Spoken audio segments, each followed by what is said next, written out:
Hasenyaku Josiah Louis Quest, and I belong to the Spokane tribe.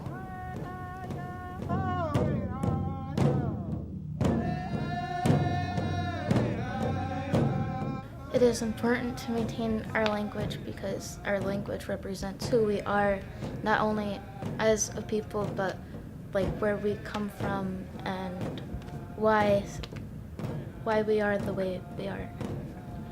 And it is also important because through a lot of our words we communicate very well, like normal languages should, but I feel like it keeps us closer together. Vama brain pluis quas culpi pluin calius quas chinsin humene skul caliuch pluin stemelis. So my name is Velma Brame, and my Indian name is Kulpi, which means woman in a little red blanket, and I am from the Spokane people. They are my family.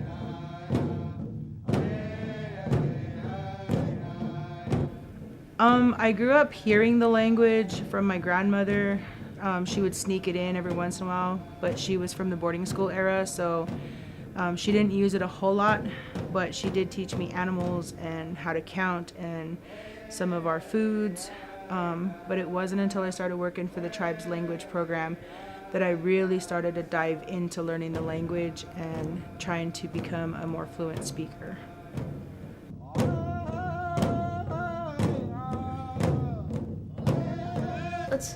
It's not a possibility. We are losing our language, but there are elders that speak fluently in the language, which is why it's important for children to stay connected to the elders.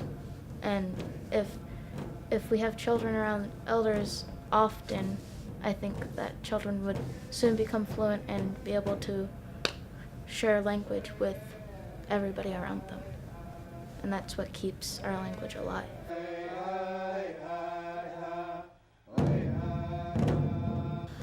Well, I think it is important to keep elders connected to children because we have a certain amount of respect towards the elders, and I honestly think that the children would listen more to an elder than their own teacher because we show that respect for them.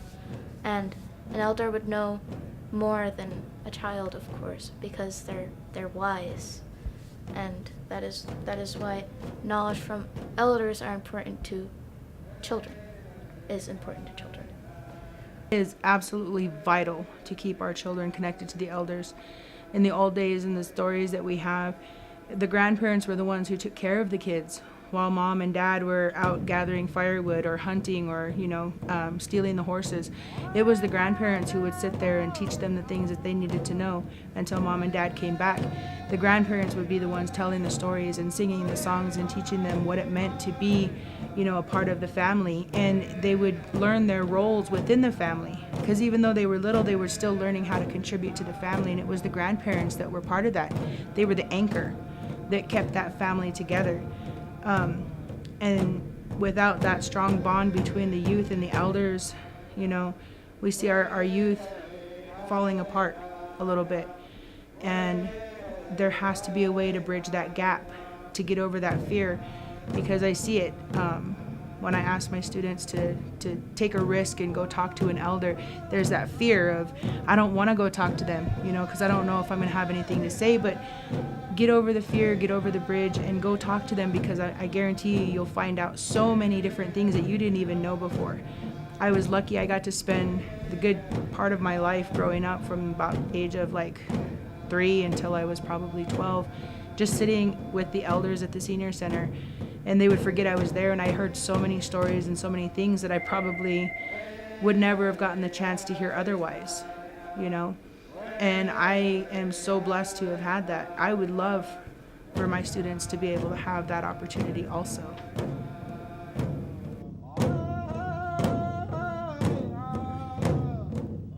I don't necessarily see it dying, but I don't necessarily see it going so far out that everybody speaks it, but I think there will be more people that speak fluently in our language because we have schools that are specifically for our language, and we have classes, and we have our elders too to teach. Oh, in a perfect world, everybody would be speaking the language. Every Spokane tribal member and descendant and friend and relative, they would be speaking the language fluently, nothing but the language. In a perfect world, that would be amazing. It would be phenomenal, and I hope I live long enough to see that day. But for right now, what I see with the language is steady growth. That's what I see. It's happening. I think it's going to continue to happen because we have youth that are finding a love of the language, and they're stepping up and they're utilizing it in not just, everyday conversations, but in school projects, in, royalty pageants, all different kinds of avenues that our language maybe hasn't been in before. Our students are taking it to all these new levels, and that's pretty exciting. So I see the steady growth. I see the continuation of the fluency building, and I think at some point we will be fluent again. We will be speakers of the language again.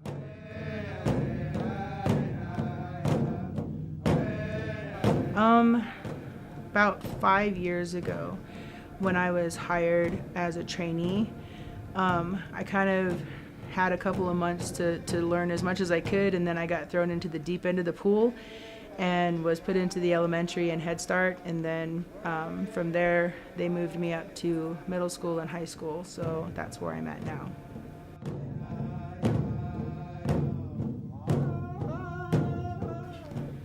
Honestly, I love my kids, all of my kids. I look forward to being with them every day in the classroom and seeing what new things that they're gonna want to know about and want to learn about. And I love seeing their reaction when they figure something out. And that's what it is for me, is being able to do that for them, but also to learn just as much as they're learning while I'm trying to teach them. So I'm learning a student just as much as they are.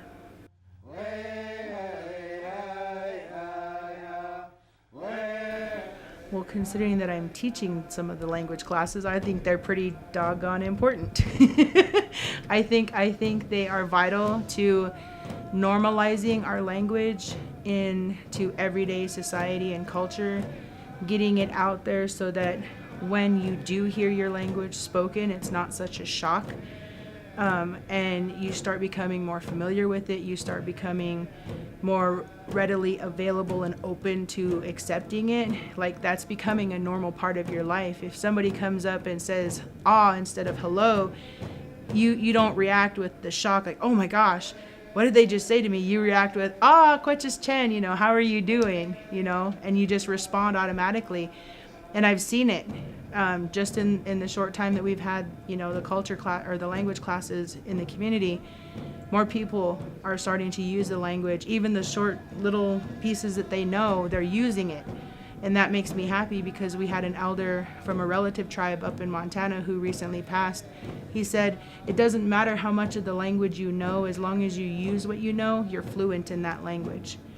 And so it's important, even if you just know a few words like "ah," means hello, or "kwechis chen," how are you doing? You use it all the time, you're fluent in that part of the language, right? So I think the classes are helping to make it normal for everyday use of the language, and not just this, oh, only certain Indians can use it kind of thing. So I think that's why it's important to have them.